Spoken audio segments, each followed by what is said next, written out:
Assalamualaikum warahmatullahi wabarakatuh. Di sini saya akan menjelaskan tentang pengertian ilmu mantik. Ilmu mantik sendiri dikenal dengan sebutan ilmu logika, yaitu ilmu yang membahas tentang bagaimana cara berpikir yang baik dan benar dan tersusun rapi atau sistematis dengan menggunakan akal yang sesuai dengan aturan yang ada dalam ilmu pengetahuan. Dalam Islam, ilmu mantik masuk karena adanya ilmu bahasa Arab sehingga berkaitan dengan ilmu seperti balaghah, nahwu, dan sorof. Sejarah ilmu mantik yang pertama pada masa Yunani Barat. Pertama kali diemban oleh ilmuwan Aristoteles yang digunakan sebagai berpikir, kemudian terus mengalami perkembangan khususnya di dunia Islam, yaitu pada masa dinasti Umayyah. Lalu muncul sufis lain yaitu Plato yang memaparkan pendapatannya yang masuk akal dan dengan cara yang sederhana. Hingga tibalah Aristoteles dengan inisiatifnya mengumpulkan berbagai argumen dan menyusunnya secara sistematis dan menjadikan sebuah karya dengan nama Organon.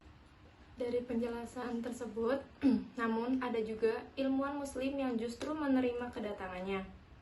Salah satunya adalah Imam Farabi yang dengan rinci membahas ilmu mantik. Menurutnya, ilmu mantik dibagi menjadi 8. Di antaranya ada makulat yang berarti kategoris, kajiannya untuk mengenai kaidah aturan, pengetahuan dan gagasan sederhana. Yang kedua ada ibarah atau interpretasi mengenai untuk pernyataan secara sederhana. Dan yang ketiga ada kias yang berarti analitik sebelumnya, aturan untuk retorika, puisi, dialog, syair, dan lain-lain. Yang keempat ada burhan yang berarti analitik belakangan, kajiannya untuk kaidah filosofi secara khusus. Yang kelima ada jadaliyah yang berarti topik, kajiannya mengenai alat bukti dalam proses dialek. Yang keenam ada safati yang artinya seanggahan yang canggih, kajiannya mengenai problematika yang membawa manusia pada jalan yang tidak benar. Yang ketujuh ada jadal yang berarti retorika, kajiannya mengenai aturan kaidah dalam menguji dan mengevaluasi pernyataan. Dan yang terakhir ada syair yang berarti puisi, yaitu mengkaji puisi guna mengungkapkan kebenaran. Selanjutnya ada langkah-langkah dalam dunia Islam. Dalil itu bukan hanya nakli, tetapi juga ada nakli. Maka dari itu sama halnya dengan bahwa Islam menganjurkan, memerintahkan manusia untuk menggunakan akal atau pikirannya, bukan sembarang berpikir, melainkan ada langkah-langkahnya. Di antaranya 1. Menjernihkan pikiran dari sifat mengikut-ikut atau taklid buta.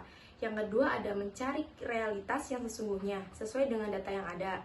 Yang ketiga ada melakukan pemahaman atau penalaran sesuai dengan pandangannya atau pedomannya. Dan yang terakhir ada menciptakan hasil atau argumen yang sesuai dengan fakta dan juga bukti. Selanjutnya, manfaat ilmu mantik. Secara umum, faidah sesuai dengan artinya. Logika yang dimaksud ilmu mantik berfaedah agar terhindar dari kesalahan atau kekeliruan dalam berpikir terhadap segala sesuatu. Namun secara rinciannya ada beberapa faedahnya, yaitu 1. Berguna untuk menjelaskan sesuatu yang bersifat tidak jelas atau abstrak. Yang kedua, berguna untuk mengembangkan daya pikir dan jauh lebih baik. Yang ketiga, berguna untuk menjauhkan pikiran dari hal-hal yang buruk atau salah. Yang keempat, berguna untuk memperkuat mental berpikir. Selanjutnya, korelasi ilmu mantik dengan ilmu usul fikih, yaitu silogisme. Dalam korelasinya dalam ilmu fikih, yaitu contoh ayat tentang mengucapkan kata kepada orang tua itu haram, maka memukul orang tua itu juga haram karena ilahnya sama, yaitu menyakiti hati orang tua. Deduktif, mengambil hukum dari dalil yang ada. Contoh artinya diharamkan memakan daging babi, anjing, bangkai, dan lain-lain.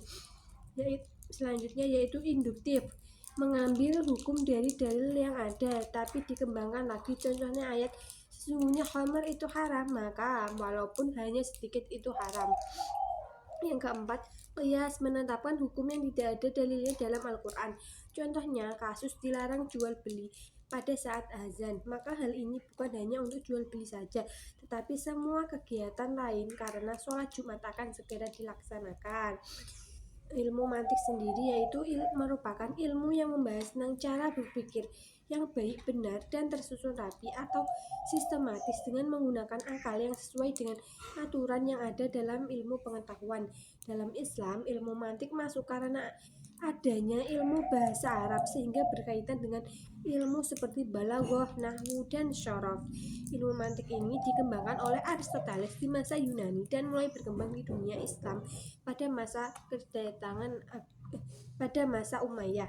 Kedatangan logika ini dalam Islam mendapatkan tanggapan yang beragam, ada yang apresiatif dan ada yang mengembangkannya lebih jauh, tapi ada juga yang menolak. Adapun manfaat ilmu mantik yaitu menjelaskan daya berpikir yang lebih baik, memperkuat mental dalam berpikir, dan membantu dalam mengembangkan ilmu keislamannya.